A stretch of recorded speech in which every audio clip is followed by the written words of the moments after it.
ako dun sa mga nambabash kay Stephen Holt ng Barangay Ginebra, no? Dahil nung game 3 lang siya nagkaroon ng breakout game, no? So, isipin natin yung role ni Stephen Holt. Stephen Holt was defending Calvin Oftana. He was defending Calvin Oftana, who we know is a great scorer, a great player offensively, napakaraming galaw.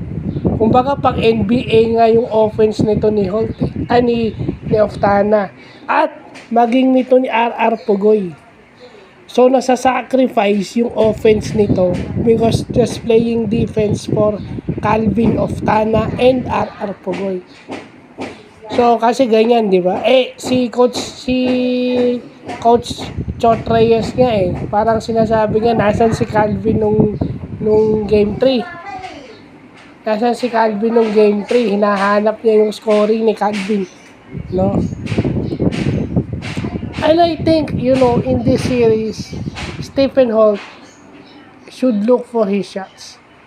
Should be aggressive offensively, go to the line, go to the free throw line. Kasi tingnan mo, pag umaatake siya, mapupuwersa si Calvin Oftana na dumepensa. It takes away some of his, yung energy niya sa offense is medyo nababawasan dahil dedepensa niya si Stephen Holt. Si Stephen Holt na aggressive offensively, at the same time dumedepensa pa rin siya. Kasi si Scottie, di ba? Marami ring nagbabas kay Scottie dahil minsan si Scottie mababa ang production sa scoring pero hindi na nakikita, di ba? Yung depensa ni Scottie kay Pugoy, kahit na medyo mas maliit siya kay Pugoy, dinidepensa. So nasa-sacrifice yung offense nila dahil sa defense. So yun yung sinasabi nga ni Tim Coe na pag scoring lang ang tinignan mo kay Stephen Holt, hindi ka tumitingin on a basketball perspective. So kaya ako sinasabi ko sana maging aggressive ito si Stephen Holt.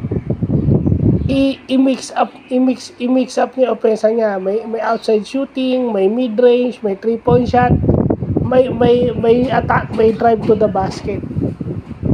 And as much as possible, go to the free throw line. Kasi ganun din mapipilitan si Chot Reyes na gumamit ng bench niya once maging aggressive si Stephen Holt. Advantage yun for Ginebra. Lalo na Stephen Holt is playing the number 3, the small forward position. Malaking bagay yun. Dahil aside from kay Sima, kay Chris Macolo, ang opensa nila is nanggagaling kay Pugoy, 2 guard and a small forward interchangeably. So kung mapafoul sila ng maaga, malaking kabawasan sa offensive production yung gagawin ni Holt if ever aggressive siya. So yun lang pa.